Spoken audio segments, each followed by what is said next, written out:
Hum. Okay, let's start with d4.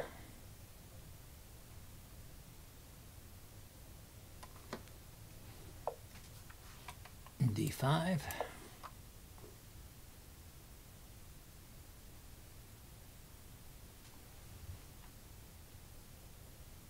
Okay, pretty normal move there. Okay, goes for the Queen's Gambit declined. Gonna play a normal variation. Okay, goes for the early bishop maneuver. Let's see. No, there's no particular threat to take the pawn, is there? I guess there isn't a way. When I do the check, it blocks with the knight, protecting the bishop. And then this pawn is kind of shielded there. I can kick the bishop. Takes, I take. Yeah, let's just do a normal development here. Oops. Sorry about that. So he does take. Okay, so let's check.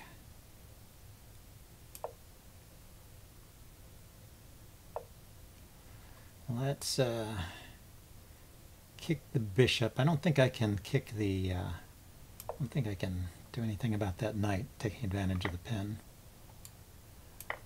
But he can't really protect the pawn now, can he?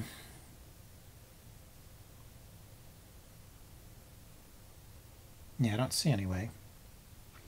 No way to protect that pawn, so it was safe to just keep developing. You know, you hate to play a quiet move like e3 just to defend that c-pawn, which often is not defensible anyway.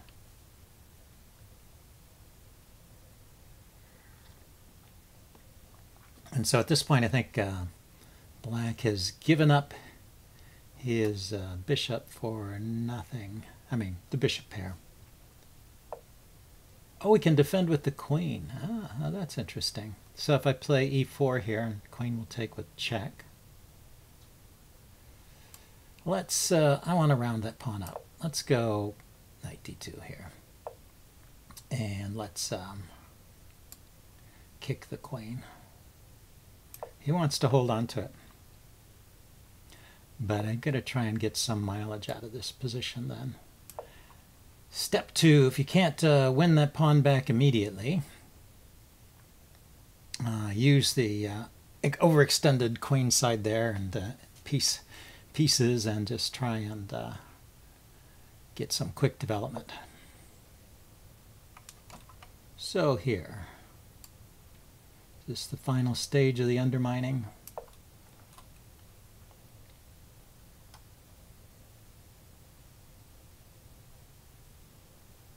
Yeah, this would be interesting to look at in the opening book and the chess engine.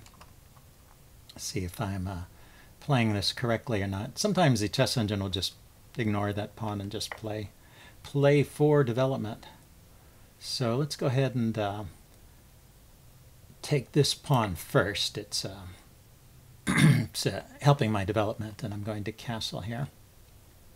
So I've got a big center, I've got castled, and he gets castled. And our development is otherwise equal, right? He's got 2 pieces and a queen out, and so do I. And I can line up here. Have to be careful not to drop back to e2, where his queen can take it. Got to pay attention to these little differences. And next I am going to just take this pawn too. I don't think I should leave it hanging for too long. It might give his knight a good square to go to. So I can take here with tempo. Boom.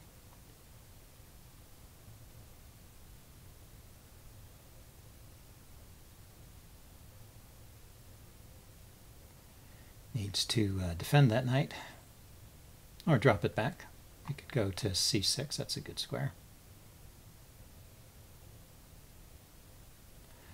I was thinking a bishop a3 might be interesting then after either knight to c6. Knight on c6 puts more pressure on the center. There's also just knight back to f3. That makes a lot of sense, defending the center and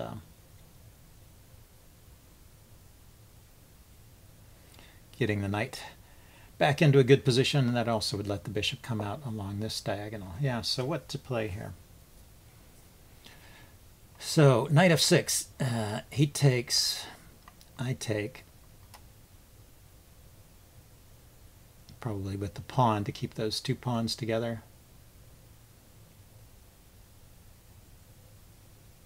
If I go bishop to a3, he can still take. I take the knight, he takes back, then I take.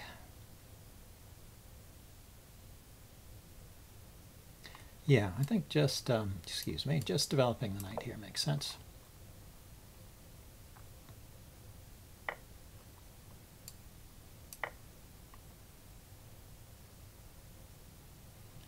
Now this bishop could go to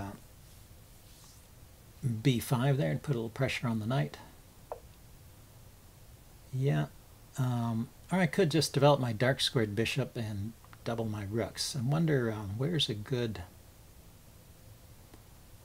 square for that bishop? Does it want to go to b2, for example, pointing at his king side? Maybe push the d pawn forward at some point. Or do I want to go here looking at his queen pawn? More centralized. Yeah, let's go here. Not quite sure about bishop d2. It somehow... Well, it would block the rooks. The rooks could operate on the A and B files. Here it's out of the way of the rooks over there. Of course, he can play rook c8 here.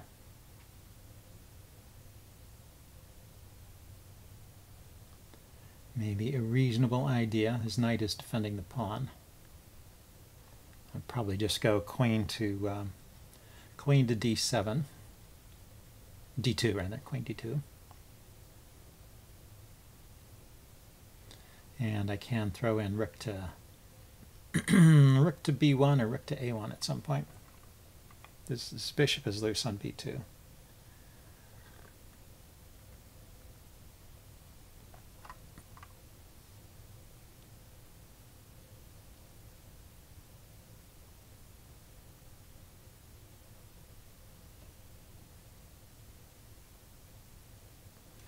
Okay, black is looking for a plan, I guess.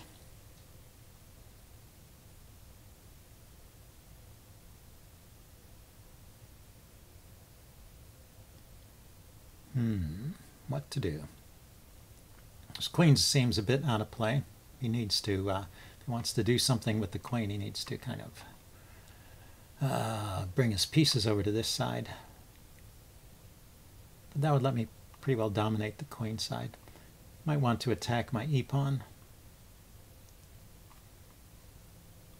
But yeah, it's a long way from being under much pressure. My d-pawn is very securely defended, knight, bishop, and rook. Might try to exploit the funny placement of my rook, but I don't see how to do that. But, well, say rook c8, queen d7, that's one less defender over here. He just needs to figure out how to bring some more attackers on the e-pawn. Also not so easy, though. But the queen is kind of restraining me from pushing these pawns forward. At the moment, anyway.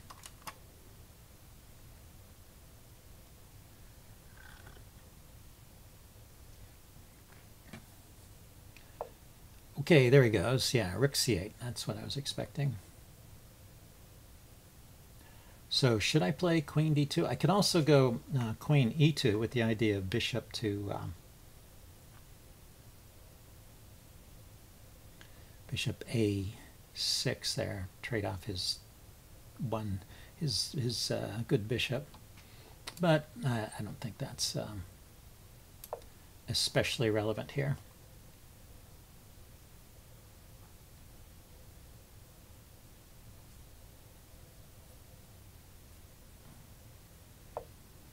Okay, so he goes there. Now when I play rook to b1, is he going to defend the bishop or move it? Can't move it there.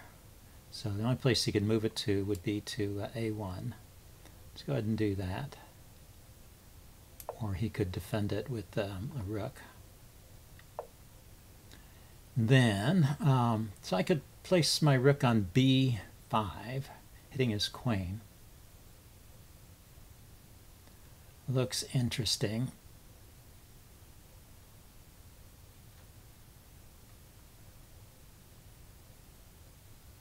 You know, I would like to get in this. Not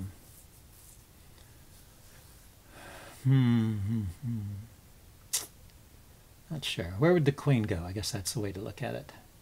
Can't. It could go forward, but I could keep kicking it. So it probably goes back, and then it's in the glare of these bishops. Yeah, I guess rook b5 has a lot of potential here. Take advantage of the two pawns in the center that prevents him from putting a piece in between. He could play pawn to f5, I guess. Knight takes, bishop takes. That loses a pawn. Yeah, so he goes there. So now I can push a pawn forward with a tempo on the queen. Is the queen going to run out of squares?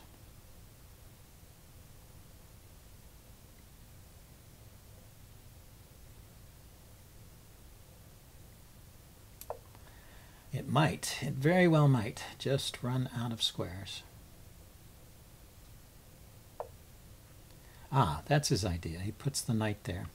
Okay, so now I can play knight to h4, forking the queen and the knight. He moves the queen, I take the knight, and he has to take back with a pawn. And he's kind of destroyed over there. Let's go for that. Well, it's not destroyed, but it gives me this passer. And where can his queen run to anyway? I guess the queen is still short on squares. Can't go to the right or the left, up and down. It can go here. Ah, I can go back to where it came from, right?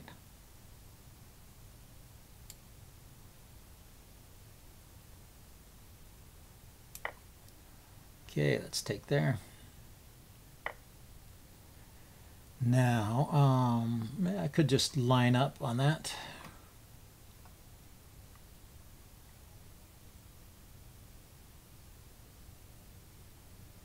I wonder.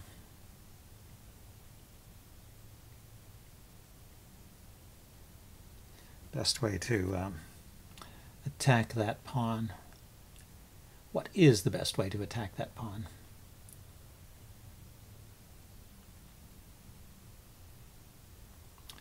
How about pushing my e-pawn forward here? My d-pawn, hitting the knight. Knight takes there,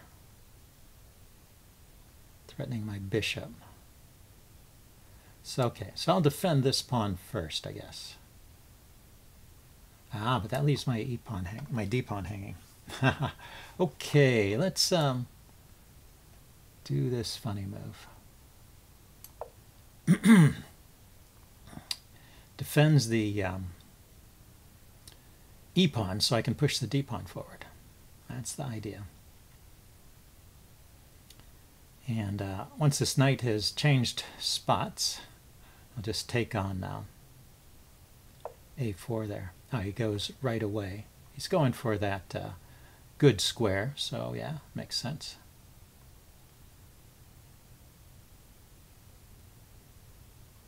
Well, let's grab that pawn. Why not?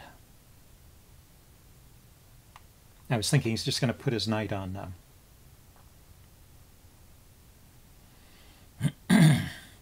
on D5 there, blockading my pawns.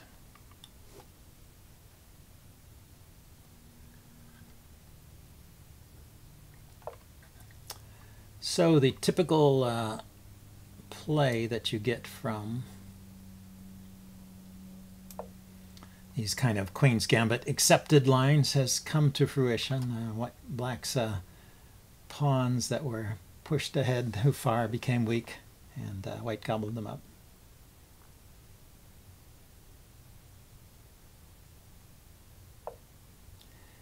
Yeah, so I'm just going to take that.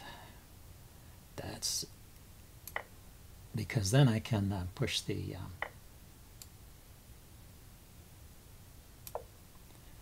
then I can push this pawn forward. And if he wants to take my bishop, I don't mind that either. Let's first. Oh, well, let's think. What if he's not taking my bishop? What if he's going here? Is he threatening a mate? Can come in here and attack this pawn. Threaten to come in here. It's not a mate. It's not even doing very much. I'll just take. I will just take that pawn. And there'll be 2 pawns up, and I will have this passer here for the endgame. Should be good.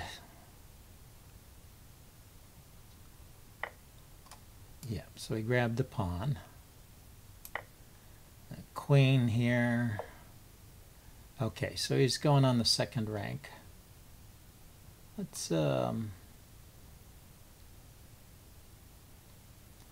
take with the rook. I don't think he can do anything about the 2nd rank here. We'll see.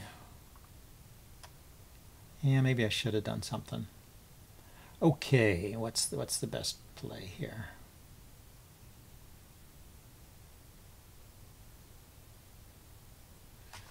He's going to try and double somehow. Let's offer a queen trade here. Defend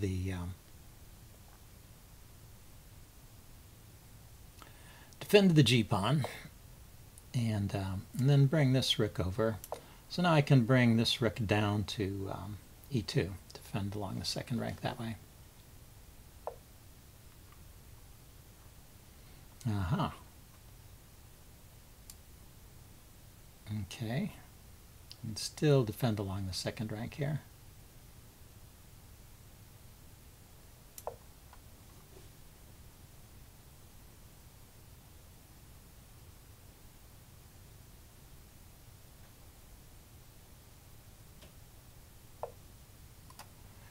Well, I see, that's pretty clever. I take, he takes, I take, and then he takes this rook. But, well, I don't have to take.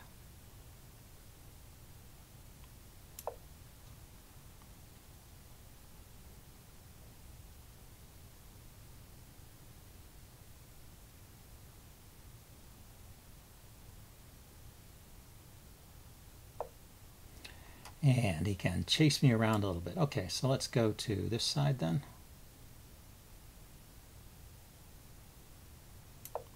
Stop that idea.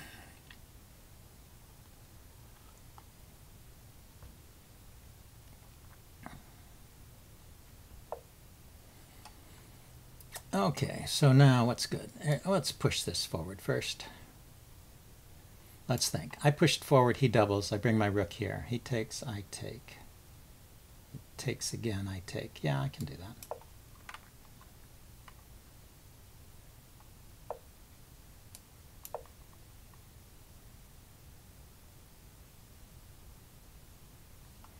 Getting off 1 pair of rooks, that should make this easier.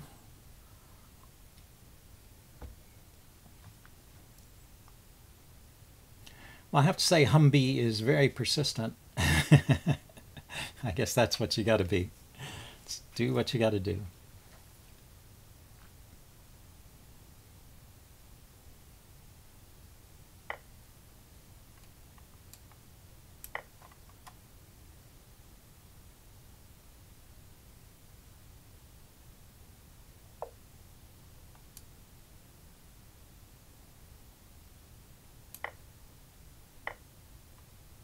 Okay, so let's see. What's the best way to do this? He's going to try and get some kind of check here.